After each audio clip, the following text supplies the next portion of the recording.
2015, c'est une année vraiment charnière parce qu'on définit les nouveaux objectifs de développement pour les Nations Unies.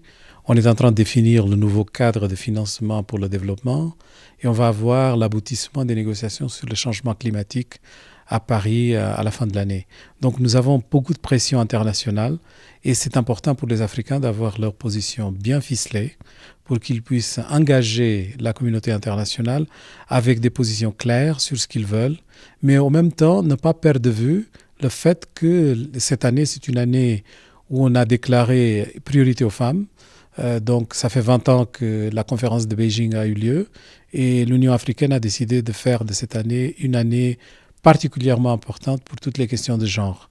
Et finalement, c'est aussi l'année où on va lancer le processus de l'agenda 2063 avec les premiers 10 plans en termes de planification stratégique pour atteindre les objectifs que les Africains se sont donnés.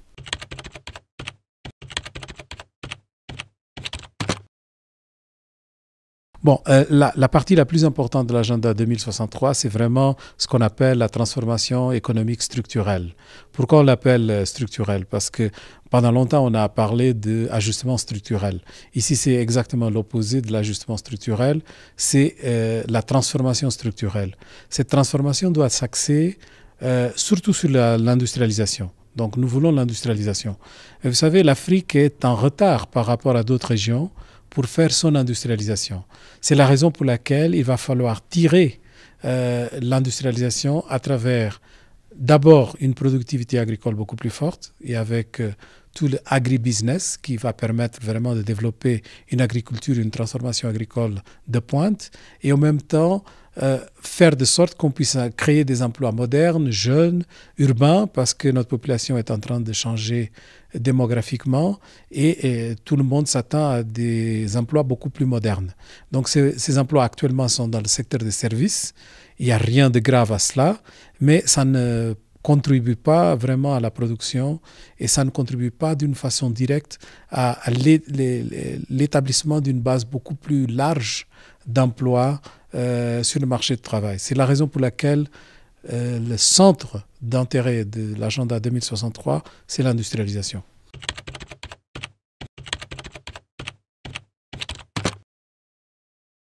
Normalement, on parle de l'aide au développement. L'aide au développement en Afrique représente 52 milliards de dollars par an, à peu près. Et bien sûr, elle continue à être importante pour un certain nombre de pays, notamment les pays fragilisés par des conflits et les pays qui ont des difficultés de toutes sortes, notamment au niveau de la protection sociale, les pays qui ont la pauvreté la plus dure. Mais nous sommes en train de faire le plaidoyer pour qu'on utilise beaucoup plus de ressources africaines. Et nous sommes en train de démontrer à travers l'analyse, la recherche, que l'Afrique a beaucoup plus de moyens que les gens s'imaginent. Par exemple, les réserves de banque centrale, les fonds de pension, les réserves des banques commerciales, le trafic illicite de capitaux, tous ces différents éléments, quand on les met ensemble, nous avons à peu près 1 trillion de dollars de possibilités de financement.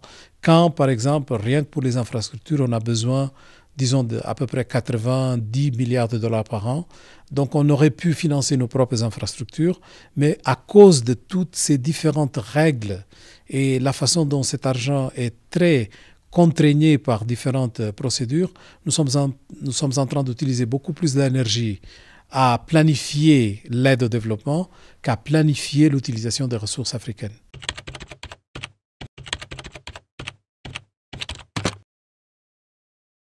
Nous avons fait, avec le président Mbeki à sa tête, une étude assez poussée sur le trafic illicite de capitaux en Afrique.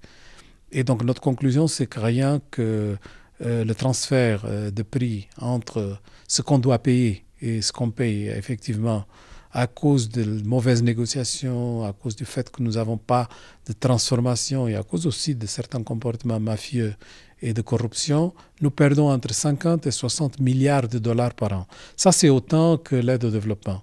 Donc pourquoi ce trafic illicite de capitaux continue?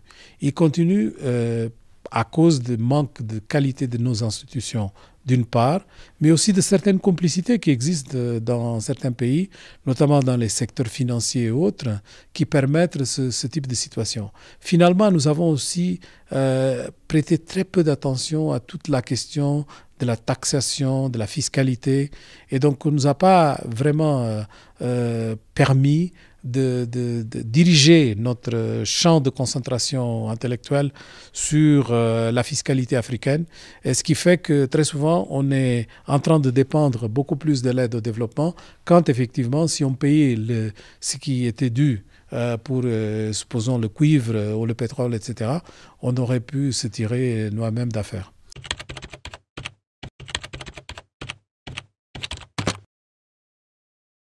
Non, nous défendons surtout le fait que l'industrialisation faite par un retardataire, c'est le cas de la région africaine, elle peut bénéficier au moins d'une leçon, c'est-à-dire ne pas répéter l'erreur des autres.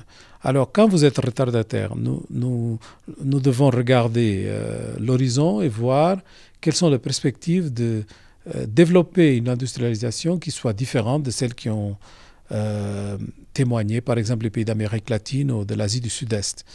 Et là, nous voyons des opportunités énormes par l'utilisation de l'énergie propre, parce que nous avons énormément de potentiel. On regorge de sources alternatives d'énergie propre, parce que nous pouvons utiliser des technologies de pointe qui n'ont rien à voir avec les plateformes technologiques traditionnelles qui sont déjà installées dans les pays industrialisés et qui ont de la peine à se reconvertir, et parce que nous pouvons aussi tirer profit du fait que démographiquement, nous avons la plus jeune main-d'œuvre du monde et elle continuera à s'agrandir.